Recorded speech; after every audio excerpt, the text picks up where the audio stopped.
Assalamualaikum warahmatullahi wabarakatuh. Perkenalkan, nama saya Ahmad Yogi Alif Al-Faisal dengan NIM 201020050045 yang berasal dari kelas IKSB, akan mempresentasikan tugas dari mata kuliah kewarganegaraan yang diampu oleh Bapak Idan Ramdhani MA yang berjudul Menelusuri Konsep dan Urgensi Integrasi Nasional. Yang pertama, makna integrasi nasional. Secara etimologi, integrasi nasional terdiri atas dua kata, integrasi dan nasional. Istilah integrasi nasional dalam bahasa Inggrisnya adalah national integration. Integration berarti kesempurnaan atau keseluruhan. Kata ini berasal dari bahasa Latin integer, yang berarti utuh atau menyeluruh. Sementara itu, nation artinya bangsa sebagai bentuk persekutuan dari orang-orang yang berbeda latar belakangnya, berada dalam suatu wilayah dan di bawah suatu kekuasaan politik. Yang kedua, jenis integrasi. Menurut Myron Weiner, pertama ada integrasi bangsa, menunjuk pada proses penyatuan berbagai kelompok budaya dan sosial dalam suatu kesatuan wilayah dan dalam suatu pembentukan identitas nasional.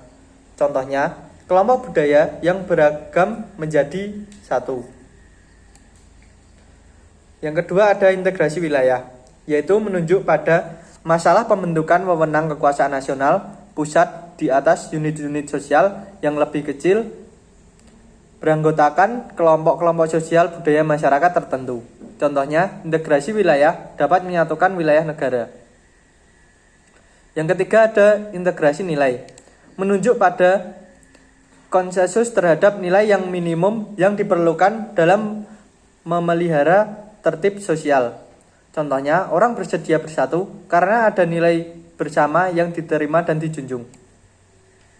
Yang keempat ada integrasi elit massa, menunjuk pada masalah penghubungan antara pemerintah dengan yang diperintah, mendekatkan perbedaan-perbedaan mengenai aspirasi dan nilai pada kelompok elit dan massa.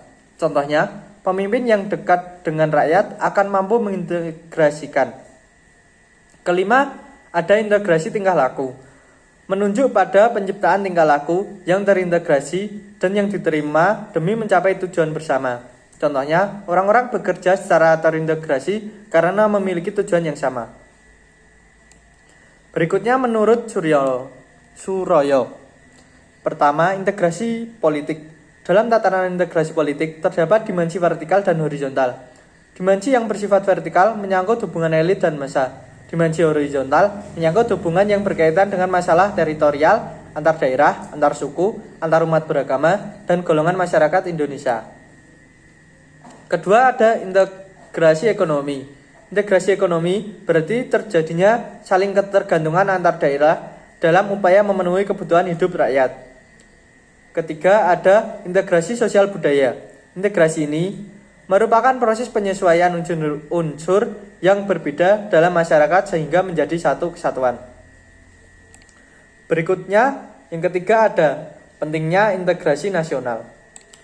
Menurut Myron Weiner dalam Surbakti 2010, dalam negara merdeka, faktor pemerintah yang berkeabsahan merupakan hal penting bagi pembentukan negara-negara.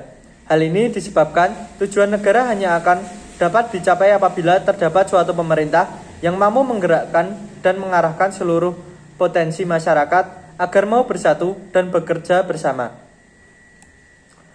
Integrasi diperlukan guna menciptakan kesetiaan baru terhadap identitas baru yang diciptakan atau identitas nasional. Misal, bahasa nasional, simbol negara, semboyan nasional, ideologi nasional, dan sebagainya. Keempat, integrasi versus disintegrasi. Disintegrasi bangsa adalah memudarnya kesatupaduan antar golongan dan kelompok yang ada dalam suatu bangsa yang bersangkutan. Disintegrasi memiliki banyak ragam, misalkan pertentangan fisik, perkelahian, tawuran, kerusuhan, revolusi, bahkan perang. Sekian presentasi dari saya. Apabila ada kesalahan, mohon dimaafkan. Assalamualaikum warahmatullahi wabarakatuh.